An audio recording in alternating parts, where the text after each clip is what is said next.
Good afternoon and welcome to Across the Fence. I'm Jolie Whitney.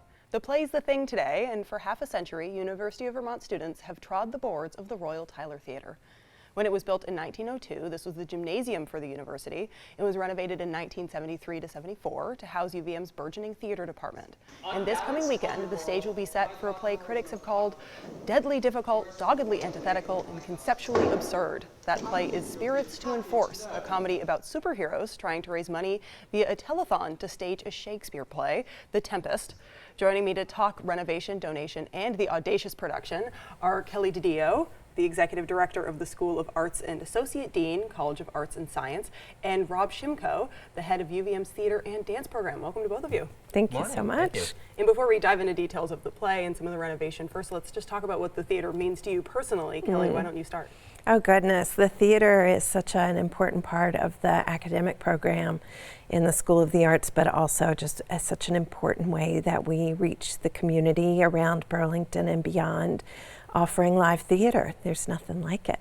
All right, and for you, Rob? Yeah, I mean, it is, of course, an academic program. You can get a degree in it, and you can go into the entertainment industry. But beyond that, just on the campus, we really think of it as the university's theater, a place to see things that are fun and exciting and thought-provoking.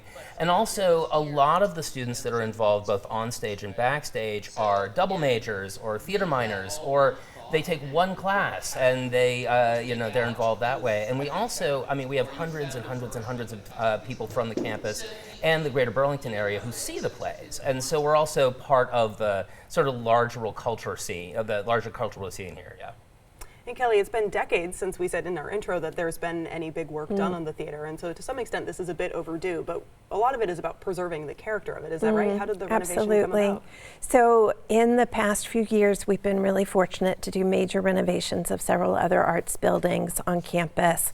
Cohen Hall, where we have integrated arts, in the music building when we were able to redo the recital hall. So it was time for us to turn our attention to the theater. There's been quite a lot of exterior work done, a new roof and some other essential things like that. And the interior theater space where performances take place was redone a few years ago, but definitely it's time for a major reno of the building's interior spaces, classroom spaces, some of the technical theater spaces, the lobby. These are all areas that really deserve some attention right now. So it's just going to be this important thing. It says a lot about the investment in the university and the community and this important space for arts and culture to thrive. And the theater is so beautifully located on the UVM campus. It's a gorgeous historical building. We have architects that are coming up with designs that really respect the integrity of the beauty of the architecture while innovating it in important ways to conform to current pedagogical practices and just the needs of a modern public going into the building. And what kind of kick-started this? Was there a gift or a donation that kind of got the ball rolling this time? Absolutely. So we've been really fortunate to have good donor support from one donor in particular, who is an alum of UVM from the class of 1983. It's an alum who wishes to remain anonymous in their generosity, but this $1 million gift is an important start on this overall project. This will allow us to do the first major phase in this project, which will begin this coming spring. This is a donor that has helped us in several other arts buildings on campus, and we're just so enormously grateful for this, trust and real genuine concern for seeing the arts survive and thrive at UVM. Great. We've talked a lot about what a jewel the theater is and UVM's crown, so to speak. But as somebody who works really closely in the theater department, what does it mean for you? So it's really interesting. I came from a much larger program, although I'm from the area. I was telling you as we were chit-chatting this morning that I'm from Plattsburgh originally and watched this show when I was younger. But I remember really looking up to and admiring some of the work done at UVM Theater. I remember a field trip over here when I was young and seeing plays at UVM Theater. And so it is, along with some other sort of like cultural icons around here, things like the Flynn, it's something that I think is just genuinely important for the region to have really, really exciting, well done, well produced theater that's available to everybody. I always think of theaters as being almost like libraries. A community should be able to go to live theater. It should be accessible. It should be something that, because theater encourages you to be sort of quiet and alone with your thoughts and stimulated by the art, it does something really unique. And that's what we're really trying to have available to everybody. So we do hope that not only, we've got a tremendous audience on campus, but we're also hoping to have more folks from the community say, I'd like to actually watch a play. And I think that they are doing really good stuff up at UVM. And to kind of build on that, Kelley, outside of the academic space, what do you think this investment into kind of Vermont arts means for the state itself?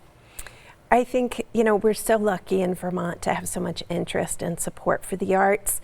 The School of the Arts came together just a couple of years ago, but we've had these independent departments within the college for many years. It's been a way that coming under the school, we've been able to reach out to more community partners and really try to increase our connection and our mutual support of the work that we're trying to do in service of the state.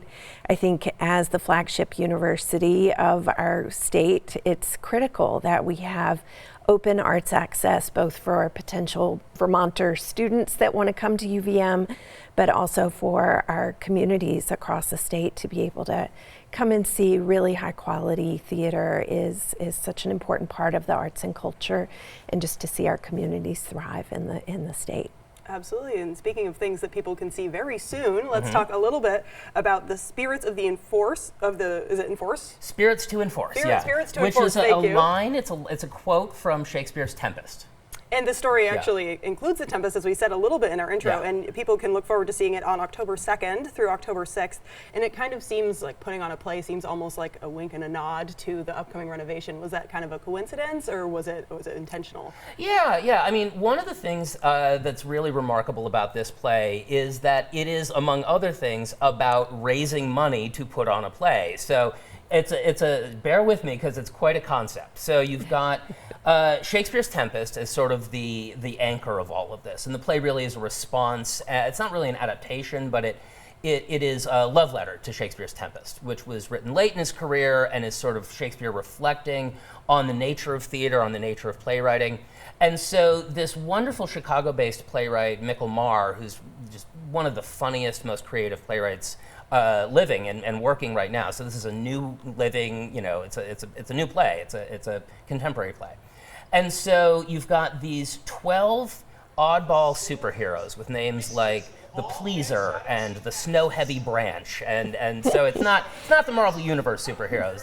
They're trying their best. But what they are doing is taking a break from saving the city, and they're doing their real passion project, which is more than anything they want to put on a production of The Tempest because it's very meaningful to them, and that becomes clear why that's the case over the course of the 90 minutes of the play. What really starts to happen right at the top is we realize they are cold calling people to raise money to put on this passion project. And so I think anybody who is in the arts, who's ever had to try to raise money or to get people excited about a project that was sort of difficult to explain or seemed a little strange, but it was very meaningful to them, and that's like so much of what we do in the arts. Finding people to support that and living through the ups and downs and the disappointment of that is more really what the play is about, right? You'll see the poster and you say, I don't know that I want to see a play about superheroes, but it really is about loving the arts even when that's a hard thing to do. And this is a play kind of about putting on The Tempest, but what do you think, as a kind of a director yourself, what do you think it teaches students about the arts more so than even just putting on a show of The Tempest itself? Yeah. So there's what the play's about, and then what the play is as a teaching tool. We have 12 student actors who are on stage, all of them, the entire time. Nobody leaves the stage except for one brief moment. One person gets to walk out and then walk right back in. So they are talking continuously. It is not only Shakespeare dialogue, but they're having to do comedy. There are bits where they're doing physical comedy and clowning. There's an amazing sequence of costume changes, the sets moving around and expanding, and so it is a sort of high level of technical difficulty for the actors. And that's where it's worth remembering that we are a teaching program. These are students who are learning how to become better at what they do. And we also have student designers. I mean, the costume designer, who's amazing, is a student, the lighting designer, the sound designer, and they're working with the faculty and the staff. And I wanted to set something that had a pretty high bar to get over. And this is my first play that I'm directing at UVM, and I said, well, I want to do something with an ensemble, no stars, everybody has more or less the same lines, everybody's really in it together, there's a lot of esprit de corps of just like everybody facing in the same direction, pulling this thing across the finish line. And we were in rehearsals all weekend, and just the energy in the room was tremendous. And it is very, very funny. And I like directing comedy because comedy can be a little technical. A little less like this, a little more like this, a little tweak like that. And it's been really great to watch the students have light bulb after light bulb go off. It's like, oh, I see why that bit with the phone cord that wraps around, that's why it's funnier, because we took an extra second to do this. That's the teaching part of it that I really like. All right, and Kelley, we're almost out of time, but I quickly want to give you a moment to talk about the UVM arts program in general. Can you tell me a little bit about what you had going on? Absolutely. Yeah. So the School of the Arts came together about 3 years ago. We're in our third year now. And so it's music, theater, dance, art and art history. We have affiliate programs in film and television studies and creative writing in the Lane series in the Fleming Museum. So it's a big enterprise at UVM, and we really have come together to do more collaboration, to take care of each other, to promote professional development for our students through a variety of new opportunities. And as I said earlier, to really help bolster the work that nonprofits are doing across the state.